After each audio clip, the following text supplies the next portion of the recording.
चलिए दोस्तों, क्लास की शुरुआत करते हैं। पीवाई की सीरीज को आगे बढ़ाते हैं। 2016 का इस क्वेश्चन सॉल्व कर रहे थे हम लोग, प्रीवियस ईयर का, और टारगेट कर रहे हैं 2023-24 में जो भी एग्जाम होने वाले हैं यूपी पीसीएस आरओ के लिए। पीवाई की इसलिए सॉल्व कर रहे हैं क्योंकि कई सारे क्वेश्चन इनडायरेक्टली डायरेक्टली एक्सप्लेनेशन के साथ इसमें फंस जाते हैं। ठीक है, तो बात करें फर्स्ट पार्ट में हमने जो है 1 से लेकर 70 क्वेश्चन कर लिए थे। 71 से लेकर 140 क्वेश्चन इसमें करेंगे पार्ट 2 में।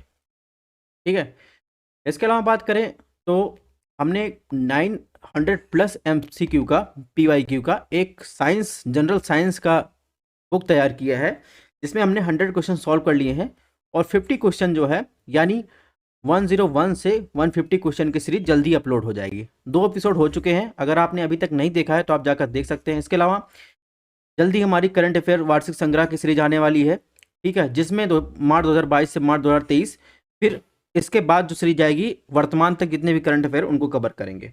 ये तो हो जाएगा नेशनल इंटरनेशनल स्तर पर जो आपके यूपीएससी के एग्जाम दे रहे हैं या किसी यूपी पीसीएस का एग्जाम दे रहे हैं, उन सबके प्रीलिम्स के लिए इंपॉर्टेंट है। और इसके अलावा बात करें तो यूपी के लिए भी हम स्पेशल करंट अफेयर लेके आ रहे हैं जिसमें वार्षिक संग्रह है। सेम पैटर्न इसमें भी लेगा, लेकिन ये यूपी पीसीएस के लिए आरओ कोई भी एग्जाम प्रीलिम्स के लिए दे रहे हैं तो उसमें इंपॉर्टेंस रहेगा। इसके अलावा अगर आप यूपीएससी की तैयारी कर रहे हैं तो पीवाईक्यू सीरीज हमारा देख सकते हैं जिसमें मॉडर्न हिस्ट्री का और एंशियंट का सारी चीज़ें कंप्लीट हो चुकी हैं। आर्ट एंड कल्चर के हमने पीवाईक्यू सॉल्व करवा दी है, तो आप वहाँ से ज़्यादा देख सकते हैं। बात करें अगर आपको क्लास की पीडीएफ की नीड है या फिर अगर आपको नोट्स चाहिए तो आपको हमारा टेलीग्राम चैनल फॉलो करना पड़ेगा। आप 3 तरीके से इसको ज्वाइन कर सकते हैं, या तो डायरेक्ट जो है या क्यूआर कोड दिया है इसको स्कैन कर सकते हैं, या फिर सर्च कर सकते हैं टेलीग्राम चैनल पर, या फिर सबसे सिंपल तरीका डिस्क्रिप्शन बॉक्स में वीडियो के सारे लिंक दी गई हैं, वो वहाँ से आप ज्वाइन कर सकते हैं। और अगर आप क्लासेस पसंद है चैनल को सब्सक्राइब भी कर सकते हैं, हमारा 2 चैनल है। ठीक है, तो बात करें क्वेश्चन नंबर 70 की, तो 70 क्वेश्चन देखते हैं।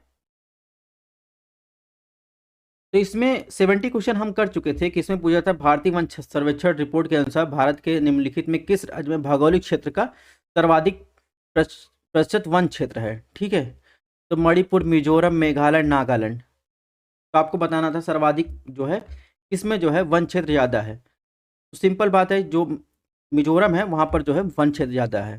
ठीक है, हम यहाँ तक क्वेश्चन कर चुके थे। अब बात करते हैं 71 की। 71 में बात करें तो इसे पूछा कोयला मंत्रालय के रिपोर्ट के अनुसार 2014 को निम्नलिखित राज्यों में प्रमाणित कोयला भंडार की दृष्टि से अवरोही क्रम यानी घटते हुए क्रम में आपको बताना, यानी सबसे ज़्यादा किस में है, सबसे कम किस में है। लेटेस्ट डाटा हम लोग देख लेते हैं, और ये क्वेश्चन रिपीट हुआ है। ठीक है, कई साल रिपीट हो चुका है। अगर सबसे ज़्यादा गोल्ड रिजर्व की बात करें इंडिया में तो सबसे नंबर 1 स्थान पर कौन है? झारखंड। सेकंड पर आप देखेंगे उड़ीसा, तीसरे स्थान पर छत्तीसगढ़, चौथे स्थान पर वेस्ट बंगाल, 5वें स्थान पर MP है। अगर वर्ल्ड लेवल की बात करें तो वर्ल्ड लेवल पर रिजर्व की बात करें सबसे ज़्यादा भंडार किसके पास है? USA के। सेकंड नंबर पर रशिया आएगा, थर्ड नंबर पर ऑस्ट्रेलिया, और चौथे पर चाइना, 5वें पर इंडिया।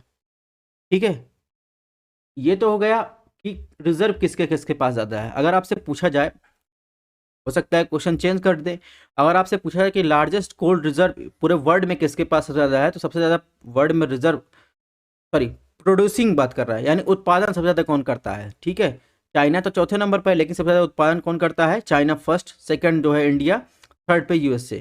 ठीक है, तो इसमें बहरहाल बात करते हैं, तो इसमें 4 ऑप्शन दिए गए हैं। इसमें आपको जो है अवरोही क्रम में बताना है, घटते हुए क्रम में। Chhattisgarh, Orissa, Jharkhand, MP, Orissa, Chhattisgarh, MP, Jharkhand, Jharkhand, Chhattisgarh, Orissa, MP, Jharkhand, Orissa, Chhattisgarh, MP। तो आपको जो है घटते हुए क्रम में आपको बताना है। तो अगर इसके अनुसार देखेंगे तो इसमें जो है पहले नंबर पर झारखंड है। ठीक है, छत्तीसगढ़ जो है तीसरे स्थान पर है, MP 5वें स्थान पर है, और उड़ीसा जो है दूसरे स्थान पर है। तो इस प्रकार इसमें देखेंगे, अगर इसके अकॉर्डिंग देखना हो तो हम लगा सकते हैं इसमें ऑप्शन डी। ठीक है, 72 की बात किसने पूछा है कि निम्नलिखित कथनों पर विचार कीजिए। कथन दिया है, कार्ड दिया है। कथन में कहा गया है कि प्राकृतिक साधन वे होते हैं जो किसी क्षेत्र में स्थित होते हैं तथा भविष्य में भी प्रयोग लाए जा सकते हैं। कार्ड बताया गया है कि किसी वास्तविक प्राकृतिक साधन जो रिसोर्स होते हैं उसका विकास, प्रौद्योगिकी और उत्पादन लागत पर निर्भर होता है। नीचे दिए गए कोड का सही उत्तर आपको बताना। ऑप्शन ए आर दोनों सही है तथा आर ए सही की व्याख्या कर रहा है। ऑप्शन बी ए आर दोनों सही है तथा आर ए की व्याख्या नहीं कर रहा है। ऑप्शन सी ए सही किंतु आर गलत। ऑप्शन डी ए गलत किंतु आर सही। तो आपको बताना है कि रिसोर्स के बारे में कुल मिलाकर अगर देखा जाए सस्टेनेबल डेवलपमेंट की बात कर रहा है, सस्टेनेबल यूज की बात कर रहा है रिसोर्स की, तो आप देखेंगे कि इसमें जो कथन दिया गया है, कथन तो सही है लेकिन कार्ड जो है इसका गलत है। इस प्रकार इसमें ऑप्शन सी जो हो जाएगा सही हो जाएगा। यानी कोई भी नेचुरल रिसोर्स है उसका विकास जो है टेक्नोलॉजी और उसके उत्पादन लागत पर निर्भर नहीं करता। ठीक है। क्वेश्चन नंबर 73 में जो क्वेश्चन दिया गया है इसका क्लियर आंसर मिला नहीं। ये एक बुक है वर्ल्ड कल्चरल ज्योग्राफी का, जिसे स्पेंसर जेई ने लिखा है। ठीक है। इसमें पूछा था कि इनके द्वारा जो है विश्व को कितने जो है कल्चरल जोन में जो विभाजित किया गया है। तो इसके आंसर में थोड़ा सा कन्फ्यूज़न है, तो इसको हम आपको कमेंट बॉक्स में बता देंगे। अगर आपको इसका आंसर एग्जैक्टली पता है तो आप कमेंट बॉक्स में कमेंट कर सकते हैं। बहरहाल 74 की बात कैसे पूछा है, निम्नलिखित में से कौन सा जैविक संसाधन नहीं है? शुद्ध कोयला, पेट्रोलियम, कोयला और शुद्ध जल, कोयला, पेट्रोलियम, मछली। तो आपको बताना है कि कौन सा जो है जैविक संसाधन नहीं है। जहाँ तक कोयला, मछली, पेट्रोलियम की बात करें तो ये क्या है, जैविक है, क्योंकि इसमें किसी न किसी जीव या जैविक पदार्थ से ये प्राप्त होता है। जहाँ तक शुद्ध जल की बात है तो ये जैविक संसाधन नहीं है। क्वेश्चन नंबर 75 की बात करें, राष्ट्रीय वन नीति 1952 के अनुसार निम्नलिखित में कौन सा वन के कैटेगरी में नहीं है? राष्ट्रीय वन, राष्ट्रीय उद्यान, संरक्षित वन, ग्राम वन। तो आपको बताना है कि नेशनल फॉरेस्ट्री पॉलिसी थी 1952 की, उसके अनुसार किसको जो है इन चारों में से किसे जो है फॉरेस्ट में शामिल नहीं किया गया है। तो फॉरेस्ट पॉलिसी बनाई गई थी 1952 में, उसमें क्लासिफाइड किया गया था फॉरेस्ट में।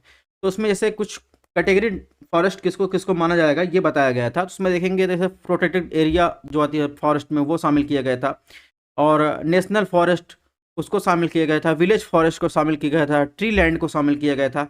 लेकिन जहाँ तक बात है नेशनल उद्यान की यानी नेशनल पार्क की, उसको जो है फॉरेस्ट एरिया में शामिल नहीं किया गया था। तो इस प्रकार इसमें ऑप्शन बी सही हो जाएगा। क्वेश्चन नंबर 76 में क्या पूछा है, इसने पूछा है पर्यावरण मंत्रालय द्वारा जारी की गई Indian state of forest report 2015 के अनुसार भारत के पूरे भौगोलिक क्षेत्र का कितना प्रतिशत क्षेत्र वनों प्लस पेड़ों से आच्छादित है? ऑप्शन ए 22.48 मतलब 48%, option B 23.00%, option C 24.16%, option D 24.48%। तो आपको बताना है जो forest report Indian state forest report जारी की जाती है वो 2015 के अनुसार आपको बताना है कि इनमें से कितना परसेंटेज वनों और पूरे भौगोलिक एरिया का भारत का वनों और पेड़ों का है। ठीक है, कवर लैंड बताना है। तो उसमें देखेंगे उस टाइम जो आंकड़ा जारी किया गया उसके अनुसार देखेंगे तो 24.16% था। ठीक है, वर्तमान देखेंगे तो टोटल वनों और पेड़ों का जो टोटल जोग्राफिकल एरिया है यानी वन कवर है वो 24.62% है। तो ऑप्शन सी इसमें सही हो जाएगा। क्वेश्चन नंबर 77 की बात करते हैं, निम्नलिखित राष्ट्रीय उद्यानों में सर्वप्रथम यानी सबसे पहले और सबसे बाद में जो स्थापित किए गए उनकी क्रोनोलॉजी आपको बताना है। ऑप्शन एक Silent Valley, option B Jim Corbett, option C या 3 कह सकते हैं काजीरंगा, ऑप्शन 4 है कान्हा। तो आपको इन कोड का उपयोग करके आपको बताना है कौन सा सबसे पहले स्थापित किया गया था और कौन उसके बाद स्थापित किया गया था। तो जिम कॉर्बेट नेशनल पार्क की बात करें तो जिम कॉर्बेट नेशनल पार्क जो है 1936 में स्थापित किया गया था, भारत का पहला नेशनल पार्क है। ठीक है, कान्हा नेशनल पार्क कहाँ है? ये उत्तराखंड में है। कान्हा नेशनल पार्क आपको मिलेगा एमपी में। इसे 1 जून जो है 1955 में स्थापित किया गया था। Silent valley national park Kerala में मिल जाएगा, इसे 26 दिसंबर 1984 को स्थापित किया गया था। ठीक है, काजीरंगा नेशनल पार्क आप देखेंगे तो इसे 1974 में स्थापित किया गया था। तो इस प्रकार अगर क्रोनोलॉजी देखेंगे इसमें ऑप्शन डी जो हो जाएगा वो सही हो जाएगा। काजीरंगा नेशनल पार्क असम में है।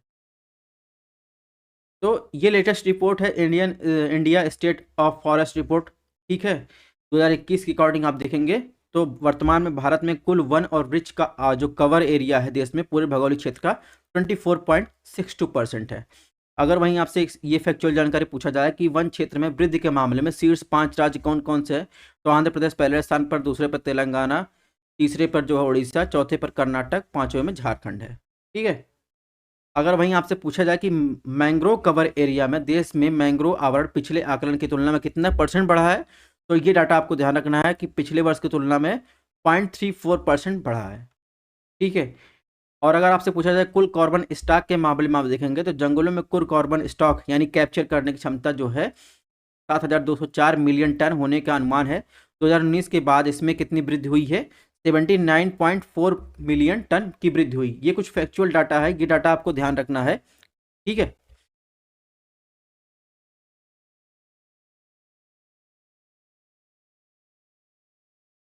इसके अलावा अगर पूछा जाए भारत में सबसे बड़ा वन क्षेत्र, सबसे बड़ा जो फॉरेस्ट एरिया है वो किसके पास है? ध्यान रखिएगा, वन क्षेत्र की बात कर रहे हैं। फॉरेस्ट एरिया सबसे बड़ा किसके पास है? पहले स्थान पर एमपी, दूसरे स्थान पर अरुणाचल प्रदेश, तीसरे स्थान पर जो है छत्तीसगढ़, चौथे स्थान पर जो है उड़ीसा, पांचवें स्थान पर महाराष्ट्र।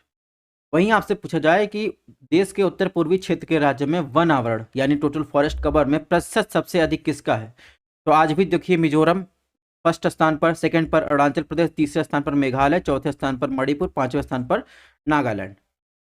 ठीक है। तो ये कुछ मेन डाटा है, इसको आपको ध्यान रखना है। यहाँ पर जो है टोटल लिस्ट दी गई है 106 नेशनल पार्क की। कौन से नेशनल पार्क कहाँ पे है इसको आपको देख लेना है। क्वेश्चन नंबर 80 की बात कर लेते हैं। इसमें क्या पूछा है? ऊर्जा उत्पादन में निम्नलिखित साधनों पर विचार कीजिए। इसमें बताना है कि जल, नाभिकीय ऊर्जा, प्राकृतिक गैस, डीजल, इन्हें भारत में ऊर्जा उत्पादन के लिए कुछ प्रतिष्ठित क्षमता में उनके प्रतिशत यानी उसके प्रतिशत के अंश में के अनुसार आपको अवरोही घटते क्रम में बताना है। यानी सबसे ज़्यादा किससे एनर्जी यूज की जाती है और सबसे कम किससे एनर्जी यूज की जाती है, तो ज़्यादा से कम की तरफ आपको बताना है। तो आप देखेंगे सबसे ज़्यादा अगर इसके अनुसार देखें, ठीक है, इसमें तो कहीं कोल दिया नहीं गया। अगर कोल होता तो कोल सबसे ज़्यादा यूज किया जाता है 53.9%।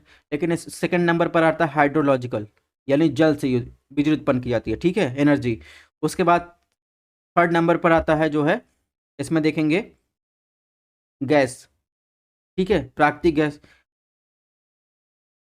और उसके बाद आप देखेंगे तो न्यूक्लियर एनर्जी आता है। उसके बाद आता है डीजल। तो इसके अकॉर्डिंग देखेंगे तो सबसे ज़्यादा जो है जल के साथ होता है, उसके बाद जो है गैस के साथ सेकंड नंबर पर, और थर्ड नंबर पर न्यूक्लियर, उसके बाद डीजल के साथ। कुल मिलाकर इसमें जो है 1, 2, 3, 4 सही होगा। हम ये आंसर आपको जो है इस क्वेश्चन के अकॉर्डिंग बता रहे हैं। ठीक है, इसमें ऑप्शन सी सही होगा। वैसे आप देखेंगे सबसे ज़्यादा कोल के साथ होता है, फिर रिन्यूएबल एनर्जी आता है। उसके बाद जो है रिन्यूएबल एनर्जी में देखिए क्या क्या शामिल है, हाइड्रो और wind, solar, biomass, small hydro. तो ये सब क्या है? रिन्यूएबल एनर्जी है। क्वेश्चन नंबर 93 की देख लेते हैं।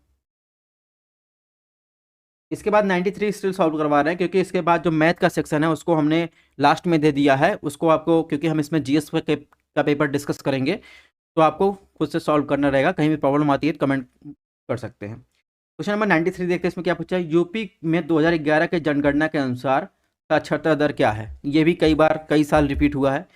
तो 2011 की जनगणना के अनुसार, लेटेस्ट जनगणना अभी यही है, उसके अनुसार यूपी की जो है साक्षरता दर कितनी है आपको बताना है। ए, बी, सी, डी में आपको आंसर चूज करना है कि 2011 की जनगणना के अनुसार यूपी की साक्षरता दर जो कितनी है। इंडिया की बात करें तो पूरे इंडिया की जो साक्षरता दर है वो 74.0% है। और यूपी की बात करें तो यूपी की जो साक्षरता दर है वो 67.68% है। ठीक है। क्वेश्चन नंबर 94 की बात कर लेते हैं। पूछा भारत के समस्त राज्यों के क्षेत्रफल के अनुसार उत्तर प्रदेश का क्या स्थान है? पहला, तीसरा, दूसरा, चौथा। तो एरिया वाइज जो है यूपी का कौन सा स्थान है? तो एरिया वाइज अगर देखेंगे तो यूपी का जो है चौथा स्थान है। पहले स्थान पर कौन सा है? सबसे ज़्यादा एरिया किसके पास है? राजस्थान के पास। ठीक है। दूसरे पर एमपी है, तीसरे पर महाराष्ट्र है, और चौथे पर आप देखेंगे तो यूपी है। क्वेश्चन नंबर 95 में पूछा है किस वर्ष भारतीय नाट्य अकादमी की स्थापना हुई? 1975, 1965, 1985, 1995। तो आपको बताना है किस वर्ष जो है भारतीय नाट्य अकादमी की स्थापना हुई। तो भारतीय नाट्य अकादमी कहाँ है? लखनऊ में। ठीक है। और इसकी स्थापना हुई थी 1975 में। क्वेश्चन नंबर 96 पूछा निम्नलिखित में किस स्थान पे को सितार और सुरबहार संगीत के इमदाद खानी घराना के लिए जाना जाता है? आगरा को जाना जाता है, लखनऊ को, इटावा को, वाराणसी को। तो आपको बताना है कि इमदाद खानी घराना जो सितार और सुरबहार के लिए, संगीत के लिए फेमस थे, ये इन घरानों का जो है कहाँ स्थान है? आगरा, लखनऊ, इटावा, वाराणसी। तो इनका संबंध जो था इटावा से था। ठीक है, यहाँ पर जो है सेंसस का डेटा दिया गया है, जो क्वेश्चन आया है उसे अलग दिया गया है, एक्स्ट्रा इन्फॉर्मेशन, इसको आपको देख लेना है।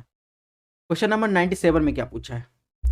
97 में देखिए, बात करें तो एग्रीकल्चर से भी क्वेश्चन आते हैं, और एग्रीकल्चर से क्वेश्चन कैसे आएंगे? जैसे किसी फसल है उसका रोग पूछ लेगा या वैरायटी पूछ लेगा, तो इससे भी क्वेश्चन आते हैं। तो इसमें पूछा निम्नलिखित में कौन सा सही सुमेलित नहीं है? फसल दिया गया, प्रजाति दी गई है। धान, गोविंद, गेहूं, तो सम्राट, अरहर, पारस, मटर, प्रकाश। तो आपको बताना है कौन सा सुमेलित नहीं है। तो आपको पता है कि धान में सबसे ज़्यादा पानी लगता है, यानी राइस में आपको सबसे ज़्यादा पानी लगता है, तो उसके लिए शुष्क सम्राट बनाया गया है, ना कि गेहूं के लिए। ठीक है, बाकी सब सुमेलित है, यानी धान के लिए गोविंद और शुष्क सम्राट किससे संबंधित है? ये सब धान के संबंधित है, गेहूं के लिए नहीं। क्वेश्चन नंबर 98 की बात करें, इसमें निम्नलिखित में किस जिले में मार मृदा पाई जाती है? मार मृदा जिसे या फिर रेड सॉइल कहते हैं, ठीक है, पाई जाती है कानपुर, सीतापुर, प्रतापगढ़, झांसी। तो आप देखेंगे जो यूपी का बुंदेलखंड और बघेलखंड वाला रीजन है, ठीक है, वहां पे जो है ये रेड सॉइल पाई जाती है। ये रेड सॉइल जो होती है ये कृषि की दृष्टि से अनुपजाऊ होती है। इसमें सिलिका की मात्रा जो है ज़्यादा पाई जाती है, आयरन की मात्रा कम पाई जाती है, कुल मिलाकर ह्यूमस की मात्रा इसमें कम रहती है। और आप देखेंगे बघेलखंड और बुंदेलखंड रीजन में झांसी आएगा, ठीक है, कानपुर, प्रतापगढ़, सीतापुर नहीं आएगा। इसमें ऑप्शन डी सही है। क्वेश्चन नंबर 100 की बात करने पूछा है, निम्नलिखित में किस स्थान पर मुड़िया पूर्णिमा मेला का आयोजन किया जाता है? बटेश्वर, कन्नौज, गोवर्धन, सरधाना। तो आपको बताना है मुड़िया पूर्णिमा मेला का आयोजन इन चारों में कहाँ किया जाता है? तो मुड़िया पूर्णिमा मेला आप देखेंगे तो ये गोवर्धन पर्वत की परिक्रमा होती है, और ये है मथुरा में। ठीक है, तो गोवर्धन पर मुड़िया पूर्णिमा मेला का आयोजन किया जाता है, हर साल लगता है। ठीक है, इसमें ऑप्शन सी सही है। क्वेश्चन नंबर 101 की बात करें, इसमें पूछा है कि सूची 1 से जिसमें जिला दिया गया, सूची 2 में जिसमें उत्पाद दिया गया है, आपको मिलान करना है, और हर साल एक क्वेश्चन आने हैं इससे। अभी आगे हमने इसका और डाटा विस्तार से दिया है, आप पीडीएफ जरूर पढ़ लीजिएगा। तो अलीगढ़, फिरोजाबाद, मुरादाबाद, टांडा। अलीगढ़ में आप देखेंगे तो इसका देखिए मिला दूसरा उत्पाद बताया गया है, विद्युत करघा उत्पाद, ताला, पीतल के बर्तन, चूड़िया। तो आपको मिलान करना है, तो आपको बताना है कि और सही कोड का उपयोग करके ABCD में बताना है कौन सा सही कोड का उपयोग करके मिलान किया गया है। तो चलिए बताइए, अलीगढ़ में क्या बनता है? अलीगढ़ के ताले मशहूर है। ठीक है, फिरोजाबाद में चूड़ियाँ बनती है कांच के। ठीक है, मुरादाबाद की जहाँ तक है तो मुरादाबाद पीतल के बर्तन के लिए फेमस है। टांडा जो है ये विद्युत करघा उत्पाद के लिए जो है प्रसिद्ध है। तो इसमें देखेंगे इस प्रकार ऑप्शन बी जो हो जाएगा सही हो जाएगा। यहाँ पर देखिए पूरा जो है यूपी में और जो फेमस इंडस्ट्रियल रीजन है उनकी डिटेल दी गई है, इनको आपको देख लेना है। क्वेश्चन नंबर 102 की बात करें, इसने पूछा निम्नलिखित में किसका जन्म आगरा में हुआ था? मीर, फिराक, अमीर खुसरो, गालिब। तो आप देखेंगे गालिब का जन्म, मिर्जा गालिब जो थे वो दिल्ली से संबंधित थे। ठीक है, अमीर खुसरो जो है यूपी के एटा संबंधित थे, और फिराक गोरखपुरी आप देखेंगे, फिराक गोरखपुरी ये गोरखपुर संबंधित थे। इसके अलावा मीर की बात करें तो मीर जफ जो थे ये थे आगरा से संबंधित। इसमें ऑप्शन ए सही हो जाएगा। क्वेश्चन नंबर 103 की बात करें, इसमें 103 में क्या पूछा है? निम्नलिखित में किस नगर में राजकीय ललित कला अकादमी उत्तर प्रदेश अवस्थित है? लखनऊ, मथुरा, वाराणसी, इलाहाबाद। ये भी जो है क्वेश्चन जो है रिपीट हुआ है। तो आप देखेंगे निम्नलिखित में किस नगर में राजकीय ललित कला अकादमी उत्तर प्रदेश में स्थित है? तो लखनऊ में जो है, जो स्टेट लेवल की ललित कला अकादमी है वो लखनऊ में स्थित है। अगर वहीं पूरे भारत में ललित कला अकादमी पूछा जाए तो ललित कला अकादमी आपसे सिर्फ पूछा जाए तो आपको बताना है दिल्ली में स्थित है। ठीक है, क्वेश्चन नंबर 104 में क्या पूछा है? निम्नलिखित में किसने शंभू महाराज को हिंदुस्तानी शास्त्रीय संगीत की शिक्षा दी? नत्थू खान, रहमुद्दीन खान, सुजान खान, अब्दुल करीम खान। तो आपको बताना है कि शंभू महाराज को हिंदुस्तानी शास्त्रीय संगीत की शिक्षा किसने दी? तो शंभू महाराज किस कहाँ संबंधित थे? शंभू महाराज जो है लखनऊ घराने से संबंधित थे, और शंभू महाराज जो है कथक के लिए जाने जाते थे। ठीक है। और इन्हें जो है हिंदुस्तानी शास्त्रीय संगीत की शिक्षा रहमुद्दीन खान ने दी थी। Option B. यहाँ पर उनके बारे में और एक्स्ट्रा इन्फॉर्मेशन दिया गया है, वो आप देख सकते हैं। क्वेश्चन नंबर 105 देखिए क्या पूछा है। निम्नलिखित में कौन परमवीर चक्र के विजेता नहीं है? संजय कुमार, मनोज कुमार पांडे, नीरज कुमार सिंह, योगेंद्र कुमार सिंह यादव। तो आप देखेंगे इसमें जहां तक बात करें किसको जो है परमवीर चक्र की विजेता नहीं है, तो इसमें जो है इसमें कारगिल युद्ध के असाधारण वीरता के लिए इनको परमवीर चक्र दिया गया था। लेकिन इसमें जो है एक व्यक्ति हैं यानी स्वतंत्रता सेनानी हैं जो इसमें शामिल नहीं है, नीरज कुमार सिंह। नीरज कुमार सिंह को 26 जनवरी 2015 को मरणोपरांत अशोक चक्र और देश के सर्वोच्च शीतकालीन सैन्य अलंकरण से सम्मानित किया गया था। यह है नीरज कुमार सिंह। ठीक है, शहीद नीरज कुमार सिंह।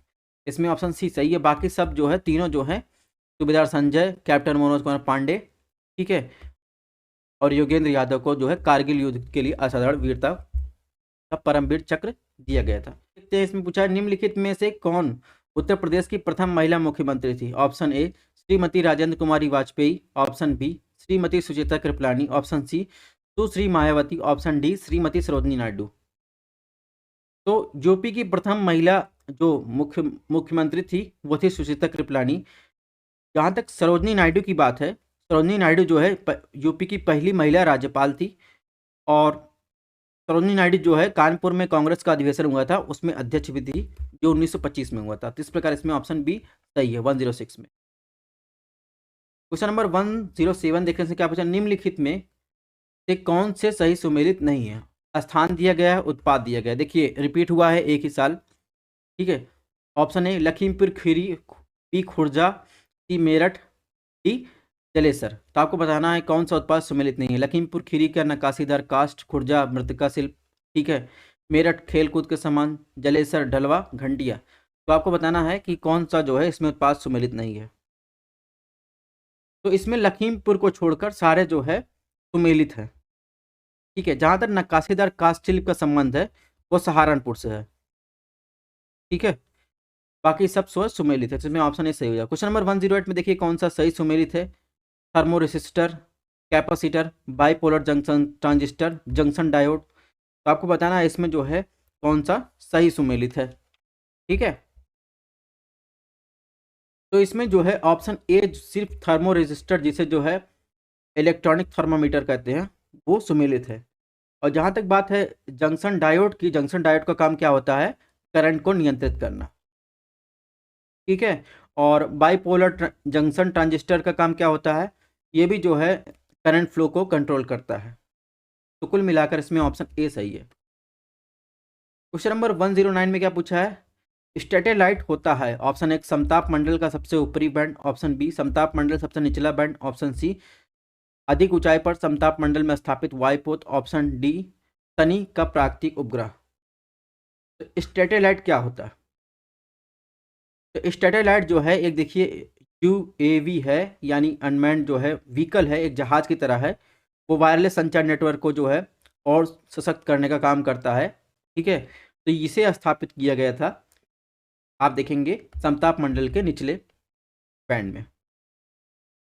क्वेश्चन नंबर 110 में देखिए इसमें पूछा है नाभिकीय संलयन रिएक्टरों के विषय में निम्नलिखित कथनों पर विचार कीजिए। ऑप्शन एक वे भारी नाभिकों के विखंडन के सिद्धांत पर कार्य करते हैं, ऑप्शन दो साधारणतः उनकी टोकमाक डिजाइन होती है, ऑप्शन तीन वे बहुत अधिक तापक्रम पर कार्य करते हैं। तो आपको बताना है कि नाभिकीय संलयन के संबंध में क्या सही है। तो जहां तक ऑप्शन एक की बात है, ऑप्शन एक गलत है, क्योंकि आप देखिए नाभिकीय संलयन का आशय दो हल्के परमाणुओं क्या क्या होता है संयोजन से क्या होता है एक भारी जो है परमाणु नाभिक का निर्माण होता है, फ्यूजन। ठीक है, इस प्रकार इसमें ऑप्शन एक जहां जहां हो उसको एलिमिनेट कर दीजिए, यानी ऑप्शन सी सही है। ऑप्शन दो और तीन टोकामेक डिजाइन ये होती है, इसे जो है नाभिकीय संलयन रिएक्टर में यूज किया जाता है। ठीक है, बिजली उत्पादन में। तो आप देखेंगे इसमें ऑप्शन सी सही है। क्वेश्चन नंबर 11 यानी 111 में क्या पूछा है?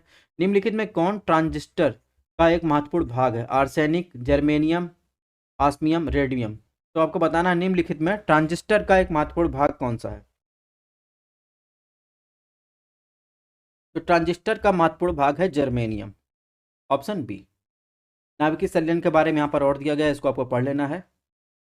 यहाँ पर नाभिकीय विखंडन, फ्यूजन और फीजन में जो है आपको अंतर बताया गया है, परिभाषा बताई गई, घटना बताई गई, ऊर्जा की आवश्यकता, प्राप्त ऊर्जा, ऊर्जा उत्पादन में कहाँ यूज किया जाता है, ये सब चीज़ें दी गई हैं। क्वेश्चन नंबर 112 में देखिए क्या पूछा है, कथन दिया कार्ड दिया। कथन में कहा हल्के रंगीन कपड़ों को गर्मी में वरीयता दी जाती है, यानी गर्मी में यूज किया जाता है हल्के रंगीन कपड़ों को। कार्ड बताया गया कि हल्के जो रंग होते हैं उष्मा को कम अवशोषित करते हैं, तो ये बात सही है। हल्के रंग जो होते हैं उष्मा को कम अवशोषित करते हैं, इसी लोग जो है गर्मियों में जो है लाइट कलर के कपड़े पहनना पसंद करते हैं। इसमें ऑप्शन ए सही है। ठीक है, यानी कुल मिलाकर जो है प्रकाश की अपवर्तन या अवशोषण की मात्रा के आधार बता रहा है, जिसको हम साइंटिफिक टर्म कहते हैं एल्बिडो। इसमें ऑप्शन ए सही है। क्वेश्चन नंबर 113 में क्या पूछा है, 113 में पूछा है निम्नलिखित में किसका उपयोग विस्फोटक के उत्पादन में किया जाता है, glycerol, urea, methanol, oxalic acid. तो आप देखेंगे जहाँ तक ऑक्जेलिक एसिड जो है सफाई और जंग को हटाने में किया जाता है, तो विस्फोटक के उत्पादन के रूप में ग्लिसरॉल किया जाता है। ये भी जो है PYQ सीरीज में कई बार जो है रिपीट हुआ है। क्वेश्चन नंबर 114 में क्या पूछा, निम्नलिखित में किसका उपयोग दिया सलाई निर्माण में किया जाता है, डाई phosphorus, black phosphorus, red phosphorus, सिंदूरी फास्फोरस। आपको बताना है कि दिया सलाई निर्माण में किसका उपयोग किया जाता है। तो आप देखेंगे दिया सलाई निर्माण में रेड फास्फोरस का यूज किया था, ऑप्शन सी। क्वेश्चन नंबर 115 में पूछा है निम्नलिखित में कौन सही सुमेलित नहीं है, ऑप्शन ए स्व प्रतिरक्षी रोग यानी ऑटो इम्यून रोग की बात कर रहा है, ऑप्शन डी है अनुवांशिक रोग, ऑप्शन सी पामा रोग, ऑप्शन डी मानसिक रोग। ठीक है, तो आपको बताना है इसमें कौन सा सुमेलित नहीं है। तो जहाँ तक क्षय रोग का मिलान किया गया है जेनेटिक रोग से यानी अनुवांशिक से, ये बात जो है सही नहीं है। क्षय रोग या टीबी जैसे ट्यूबरकुलोसिस कहते हैं, वो एक क्या होता है, कोई सिक पर्सन है, बीमार पर्सन है, उसके जो है संपर्क में आने से ये हो सकता है। ठीक है, इसमें ऑप्शन बी जो है ये सुमेलित नहीं है, बाकी सब सुमेलित। क्वेश्चन नंबर 116 पूछा है सांप के जहरीले विषदंत होते हैं और रूपांतरित रूप हैं, ऑप्शन एक चिबुकास्ती दंत, तालुदंत, सी स्वनीय दंत, डी जंबिका दंत। तो आपको बताना है कि जो सांप के जहरीले जो दांत होते हैं, विषदंत होते हैं, वो रूपांतरित रूप का कार्य करते हैं, तो उसे क्या कहते हैं, जंबिका दंत कहते हैं। क्वेश्चन नंबर 117 में क्या पूछा है, मच्छरों के बारे में निम्नलिखित कथनों पर विचार कीजिए। ऑप्शन ए केवल नर रक्त चूसते हैं, ऑप्शन बी केवल मादा रक्त चूसती हैं, ऑप्शन 3 दिया है मादा पौधों का रस चूसती हैं, ऑप्शन 4 दिया है मादा की अपेक्षा नर के जो डैने होते हैं या डंक होते हैं बड़े होते हैं, ऑप्शन 5 नर की अपेक्षा मादा के डैने बड़े होते हैं। तो आपको बताना है कौन सा कथन सही है मच्छरों के बारे में। तो मच्छर क्या होते हैं, एक लिंगी जंतु होते हैं, यानी उसमें नर और मादा मच्छर शरीर के भिन्न होते हैं। ठीक है, सिर्फ मादा मच्छर ही मनुष्य और अन्य जंतुओं का रंग जो है ब्लड चूसते हैं। ठीक है, जबकि नर मच्छर पेड़ पौधों से रस चूसते हैं। इस प्रकार जो नर वाला जिसमें कहा कि जो मेल होते हैं वो ब्लड चूसते हैं, इसमें ऑप्शन ए गलत हो जाएगा। तो एक जहाँ हो वो एलिमिनेट कर दीजिए। और इसके अलावा दिया है केवल मादा रक्त चूसती, ये बात सही है। मादा पौधों का रस चूसती, ये बात गलत है, क्योंकि नर जो है पौधे से क्या है रस चूसते हैं। तो 3 जहाँ हो उसको एलिमिनेट कर दीजिए। ठीक है, अब इसमें दिया है मादा की अपेक्षा नर के डहने बड़े होते हैं, ये बात बिल्कुल सही है, तभी वो रस चूसते हैं। तो इस प्रकार इसमें जो है 2 और 4 ऑप्शन ए सही है।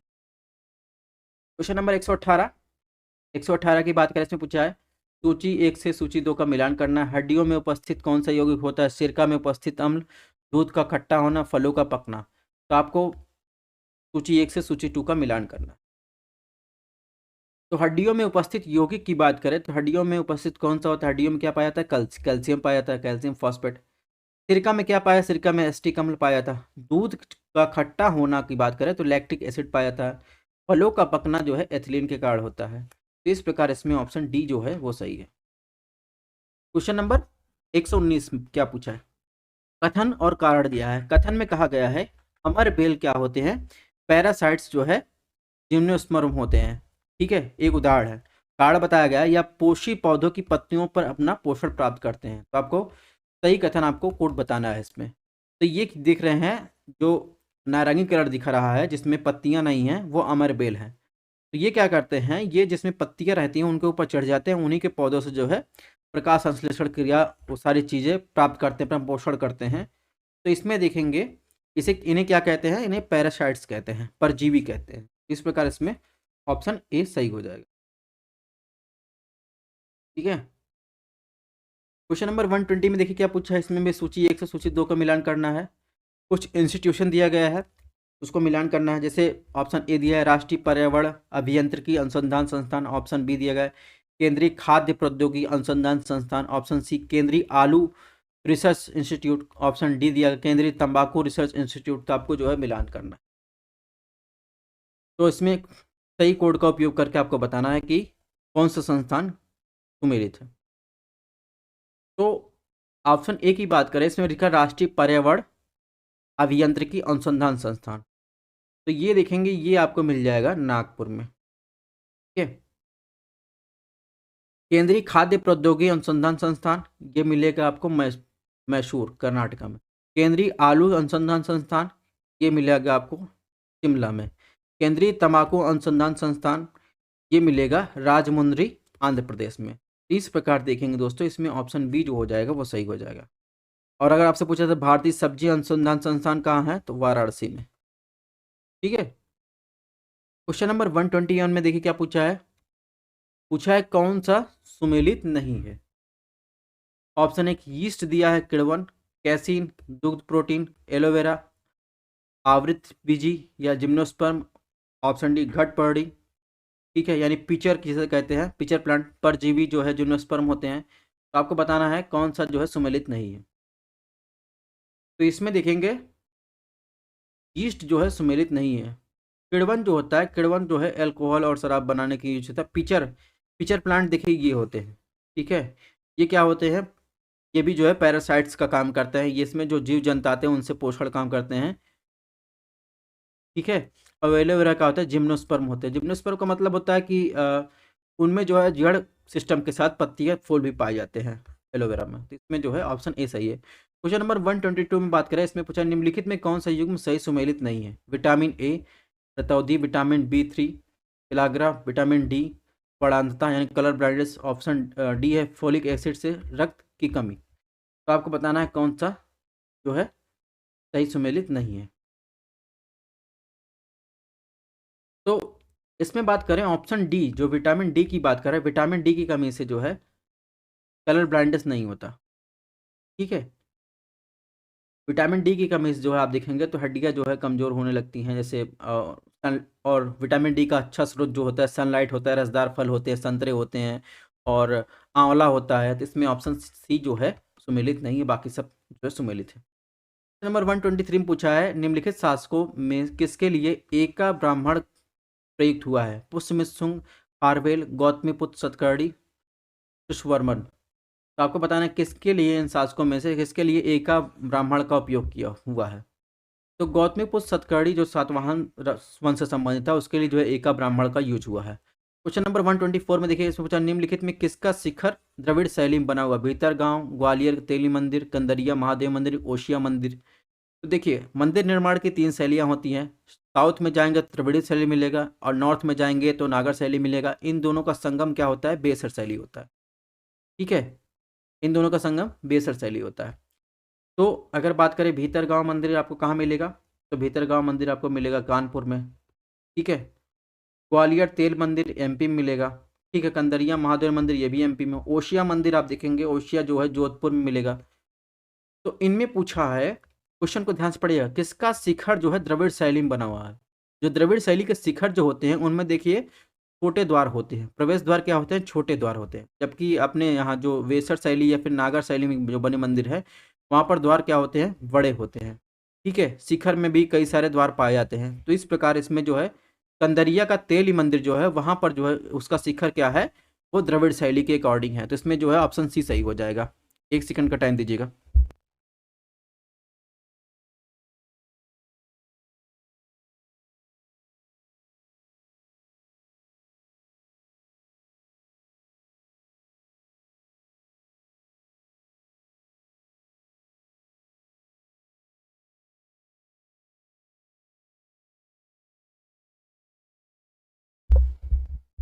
Sorry for disturbance. तो हम लोग बात कर रहे थे कि निम्नलिखित में किसका शिखर द्रविड़ शैली में है? तो इसमें ऑप्शन सी, सॉरी, तो किसका शिखर द्रविड़ शैली में है? तो इसका जो आप देखेंगे तो कंदरिया का, सॉरी, ग्वालियर का जो तेली मंदिर है, इसमें सही कर लीजिएगा, ऑप्शन सी नहीं, कंदरिया महादेव मंदिर नहीं, बल्कि इसमें ऑप्शन बी सही है। ग्वालियर का तेली मंदिर आप देखेंगे तो ये ग्वालियर का तेली मंदिर है। तो यहाँ पर देखिए एकदम आपको द्रविड़ शैली की विशेषता मिलेगी, जिसका शिखर जो है द्रविड़ शैली में, ऑप्शन बी इसमें सही है।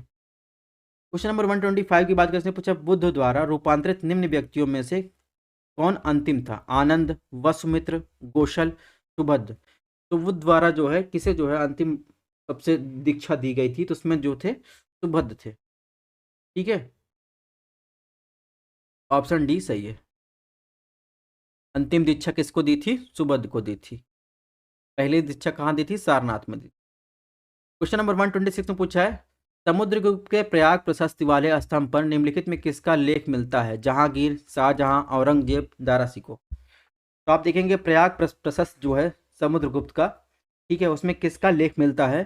तो उसमें आप देखेंगे जहांगीर का लेख मिलता है। क्वेश्चन नंबर 127 में देखा राजवंश दिया है, उनके द्वारा जारी किए हुए सिक्कों का नाम, यानी धातुओं के सिक्के के बारे में बताया गया, और पूछा है कौन सा सुमेलित नहीं है। ठीक है, कुषाण ने स्वर्ण और चांदी या तांबे के सिक्के जारी किए थे, गुप्त ने स्वर्ण और चांदी के सिक्के, सातवाहन ने स्वर्ण के सिक्के, कलचुरी, मणिपुर के कलचुरी जो थे स्वर्ण, रजत, तांब के सिक्के जारी किए थे। आपको बताना है इसमें से कौन से शासक द्वारा सिक्के जो जारी किए थे वो सुमेलित नहीं है। तो सातवाहन जो थे उन्होंने सोने के सिक्के नहीं जारी किए थे, उन्होंने जो है शीशे, ठीक है, तांबे और पोषण के सिक्के जारी किए थे। इसमें ऑप्शन सी सही है। क्वेश्चन नंबर 128 को देखने से पहले आप देख सकते हैं यहाँ पर सिक्का शास्त्र के बारे में दिया गया है पूरा डिटेल में, इसको आपको पढ़ लेना है। 128 में पूछा है निम्नलिखित में किस परिवार ने सर्वप्रथम अकबर के साथ वैवाहिक संबंध स्थापित किए थे? राठौर, सिसोदिया, कछवाहा, चौहान। तो आपको बताना है किस परिवार ने अकबर के साथ सबसे पहले वैवाहिक संबंध स्थापित किए थे? तो आम्बेर के सूर्यवंशी जो कछवाहा थे, राजपूत राजा भारमल उनकी पुत्री के साथ अकबर का सबसे पहले विवाह हुआ था। तो कछवाहा जो थे वो सबसे पहले अकबर के साथ वैवाहिक संबंध स्थापित किए थे। क्वेश्चन नंबर 129 में देखिए आप, निम्नलिखित में कौन सी इल्तुतमिश के राज्यकाल में सल्तनत की राजधानी थी? आगरा, बदायूं, लाहौर, दिल्ली। तो दिल्ली की जो वास्तविक संस्थापक जो बात करें तो उसे जो है इल्तुतमिश को माना जाता था। ठीक है, तो इस प्रकार देखेंगे इसमें ऑप्शन डी सही है, दिल्ली। क्वेश्चन नंबर 130 में देखिए आप, पूछा है निम्नलिखित में कौन सा बर्ड फ्लू का कारक है? H5N1, H1N1, Zika, retrovirus. तो बर्ड फ्लू की जहाँ तक बात करें तो बर्ड फ्लू का जो कारक है वो H5N1 है, जिसे इन्फ्लुएंजा या बर्ड फ्लू कहते हैं। H1N1 की बात करें तो ये स्वाइन फ्लू का कारण है। ठीक है, जीका वायरस जो होता है, जीका एडीज मच्छर के काटने से होता है। क्वेश्चन नंबर 131 में देखिए क्या पूछा है, निम्नलिखित में कौन राजा मोहम्मद गोरी द्वारा चंदावर के युद्ध में पराजित किया गया था? पृथ्वीराज चौहान, कुमारपाल, जयचंद, भीमा सेकंड। तो चंदावर का जो युद्ध हुआ था वो हुआ था 1193 में, किसके किसके बीच? मोहम्मद गोरी वर्सेस कन्नौज के राजा जो थे जयचंद के बीच हुआ था। इसमें जयचंद जो है पराजित हुआ था। इसमें ऑप्शन बी सही है। क्वेश्चन नंबर 132 की बात कैसे पूछा है, निम्नलिखित में किसका मकबरा भारत के बाहर स्थित है? हुमायूं, औरंगजेब, जहांगीर शाह, जहांगीर। तो आपको बताना है किसका मकबरा भारत के बाहर स्थित है। तो आप देखेंगे इसमें जो हुमायूं का मकबरा है वो है दिल्ली में। औरंगजेब का मकबरा कहाँ है? MH, महाराष्ट्र, औरंगाबाद में है। ठीक है, जहांगीर शाह का मकबरा आप देखेंगे हुमायूं टॉम्ब में मिल जाएगा। जहांगीर का मकबरा जहां तक बात करें तो जहांगीर का मकबरा जो है लाहौर में स्थित। ठीक है, इसमें ऑप्शन डी सही है। क्वेश्चन नंबर 133 में देखिएगा पूछा जाएगा सूची फर्स्ट से सूची 2 का मिलान करना है। Hawkins, Thomas Roe, Munshi, Ralph Fitch. तो आपको बताना है कि कब ये आए थे, सन के अकॉर्डिंग बताना है। तो आप देखेंगे जो हॉकिंस था वो आया था 24 अगस्त 1608। ठीक है, यानी इसमें ऑप्शन 2 टॉमस रो की बात करें, टॉमस रो आया था 18 सितंबर 1615 में सूरत में, और ये मुगल सम्राट जहांगीर के दरबार में पहुंचा था। इस प्रकार जो है इसमें जो मिलान हो जाएगा 1। मुंशी की बात करें तो मुंशी का मिलान हो जाएगा 1653। रॉल्फिस की बात करें, रॉल्फिस जो था वो 1588 में 1588 की बात कर ले, 1588 में अकबर के दरबार में आने वाला पहला अंग्रेज व्यक्ति था। इसका मिलान जो होगा 1585 से। तो कुल मिलाकर इसमें जो है आप देखेंगे ऑप्शन बी जो है सही सुमेलित। क्वेश्चन नंबर 134 में पूछा है 1857 के विद्रोह के दौरान बहादुर शाह ने किसे साहिब आलम बहादुर का खिताब दिया था? अजीमुल्लाह, बिरजिस कद, बख्त खान, हसन खान। 1857 का जो रिवोल्ट हुआ था उसमें जो है किसने इसे जो है बहादुर शाह ने साहिब आलम बहादुर का खिताब दिया था? तो वो व्यक्ति थे बख्त खान। बख्त खान को जो है बहादुर शाह ने जो है साहिब आलम बहादुर का खिताब दिया था। 135 में देखिए क्या दिखा, सूची फर्स्ट से सूची 2 का मिलान करना है। पांडिचेरी, गोवा, ट्रावणकोर, मद्रास। यहाँ मद्रास है, तो आपको मिलान करना है कि सबसे पहले अंग्रेज कहाँ पहुंचे थे। तो जो पांडिचेरी में की बात करें, पुडुचेरी में जो है फ्रेंच आए थे। ठीक है, इसके अलावा गोवा की बात करें तो गोवा में आप देखेंगे तो पुर्तगीज। ट्रावणकोर की बात करें, ट्रावणकोर जो है में डेनिस आए थे। मद्रास की बात करें तो मद्रास में डच आए थे। ठीक है, डच जो थे 1602 में जो है आए थे। 1605 में मछलीपट्टनम में लगाई थी फैक्ट्री। उसके बाद जो है पुर्तगाली जो थे वो 1498 में आए थे। सबसे पहले पुर्तगाली आए थे, उसके बाद डच आए, फिर अंग्रेज आए, फिर डेन आए, फिर फ्रांसीसी आए। ठीक है, तो कुल मिलाकर आप देखें कि इसमें ऑप्शन ए जो है सही है। क्वेश्चन नंबर 136 में क्या पूछा है, निम्नलिखित में किसने महाभारत का फारसी में अनुवाद किया था? अब्दुल कादरी बदायून, ऑप्शन बी अबुल फजल, सी निजामुद्दीन अहमद, डी शेख मुबारक। तो महाभारत का फारसी में अनुवाद जिसे क्या कहते हैं, रज्म नामा कहते हैं। तो इसे अकबर ने करवाया था और किया किसने था, इसे जो है अब्दुल कादिर बदायून ने किया था। ठीक है, ऐसे ही रामायण का अनुवाद हुआ था जिसे नरगिस्तान कहते हैं।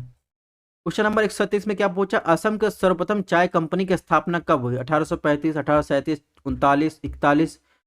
तो असम में आपको बताना सर्वप्रथम चाय कंपनी की स्थापना कब हुई। तो चाय का मूल पौधा कहाँ का है, आप देखेंगे साउथ चीन या म्यांमार का जो है ये मूल पौधा है। और प्रथम चाय बागान अगर आपसे पूछा जाए कि भारत में प्रथम चाय बागान कहाँ लगाया गया था, तो प्रथम चाय बागान जो है 1825 में असम में लगाया गया था। कंपनी की स्थापना जो है हुई थी वो 1839 में हुई थी। ऑप्शन सी सही है इसमें। ठीक है, क्वेश्चन नंबर 138 में क्या पूछा, इसने पूछा है कुछ कथन दिए गए हैं, आपको बताना किसके बारे में है। जैसे कथन दिया गया 1853 में जन्मे ये पश्चिमी भारत के पारसी थे, ये Indian state inspector, voice of India, ठीक है, के संपादक थे, ये समाज सुधारक थे। संपत्ति आयु अधिनियम 1891 के पक्ष में सर्वप्रमुख संघर्षकर्ता के रूप में जाना जाता है। एक पैराग्राफ में किसके विषय में बात किया जाता है, सबसे पहले इसमें अंडरलाइन कीजिए, वो क्या थे, पारसी थे। दूसरा क्या थे, इंडियन इंस्पेक्टर और वॉइस ऑफ इंडिया। अगर इनको जानते इन दोनों में से किसने बुक लिखी है तो आप बता लेंगे। तो ये जो बात कर रहा है दादा भाई नौरोजी की बात कर रहा है, ऑप्शन ए। क्वेश्चन नंबर 139 में कथन दिया है, कार्ड दिया गया है। कथन में दिया गया है कि जवाहरलाल नेहरू ने दूसरे गोलमेज सम्मेलन में भारतीय राष्ट्रीय कांग्रेस का प्रतिनिधित्व किया था। ये 1932 लिखा है, इसको करेक्ट कर लीजिएगा, यहाँ पर 1931 होना चाहिए। ठीक है, बहरहाल ये आंसर गलत है कि जवाहरलाल नेहरू ने दूसरे गोलमेज सम्मेलन का जो है भारतीय राष्ट्रीय कांग्रेस का प्रतिनिधित्व किया था, ये बात गलत है। इसमें जो है महात्मा गांधी ने जो है दूसरे गोलमेज सम्मेलन में कांग्रेस की तरफ से ये प्रतिनिधित्व किया था। ठीक है, कार्ड बताया गया, गांधी इरविन पैक्ट हुआ था और गांधी इरविन पैक्ट के बाद जो है राष्ट्रीय कांग्रेस जो थी दूसरे गोलमेज सम्मेलन में भाग लेना अंतर्निहित था। ठीक है, यानी जो गांधी इरविन पैक्ट हुआ था उसमें ये भी शामिल था कि जो है कांग्रेस जो है गोलमेज सम्मेलन में भाग लेगी। तो कार्ड तो सही है लेकिन कथन जो है गलत है, तो इसमें ऑप्शन डी सही है। इसके अलावा बात करें, पहला गोलमेज सम्मेलन का 1930 में हुआ था, इसमें कांग्रेस ने भाग नहीं लिया था लेकिन अम्बेडकर ने लिया था। द्वितीय गोलमेज सम्मेलन 1931 में हुआ, इसमें गांधी जी ने भाग लिया। ठीक है, कांग्रेस सबसे, अम्बेडकर ने पृथक निर्वाचक मंडल समर्थन किया था, गांधी जी ने विरोध किया था। तीसरे में जो है अंबेडकर ने भाग लिया था लेकिन कांग्रेस ने बहिष्कार किया था। ठीक है, इसमें ऑप्शन डी सही है। क्वेश्चन नंबर 140 की बात कैसे पूछा है, क्रांतिकारियों के नाम दिए गए हैं, स्थान दिया गया है, नाना साहब, नवाब हमीद अली खान, मौलवी अहमदुल्ला, मनीराम दीवान। तो आपको मिलान करना है कि 1857 का जो रिवोल्ट हुआ था और वो क्रांतिकारी कहाँ कहाँ से संचालित थे, कहाँ कहाँ संबंधित थे। तो कानपुर से आप देखेंगे तो कानपुर से जो है नाना साहब संबंधित थे, और इसके अलावा देखें तात्या टोपे भी कानपुर संबंधित थे। दिल्ली से बहादुर शाह जफर, बख्त खां, ठीक है, और नवाब हामिद अली खान, मौलवी अहमद उल्लाह जो थे इनका संबंध आप देखेंगे तो इनका संबंध फैजाबाद था, फैजाबाद लखनऊ से, ठीक है। मनीराम दीवान इनका संबंध जो था असम से था। तो इस प्रकार इसमें ऑप्शन डी सही है, ठीक है। इसके अलावा आप यहाँ पे मैथ के सेक्शन दिए गए हैं, मैथ और रीजनिंग के, तो इसको आपको सॉल्व करना है। तो थैंक्स फॉर वाचिंग। पीडीएफ आपको हमारे टेलीग्राम चैनल पर मिलेगा, डिस्क्रिप्शन बॉक्स में सारी चीज़ों का लिंक दिया गया है। क्लासेस पसंद आ रही हो तो आप सब्सक्राइब कर सकते हैं। अगर आपको आंसर में कोई प्रॉब्लम हो तो कमेंट बॉक्स में बता सकते हैं, ठीक है। साइंस का क्लास जल्दी अपलोड होने वाला है, तो मिलते हैं नेक्स्ट लेक्चर में।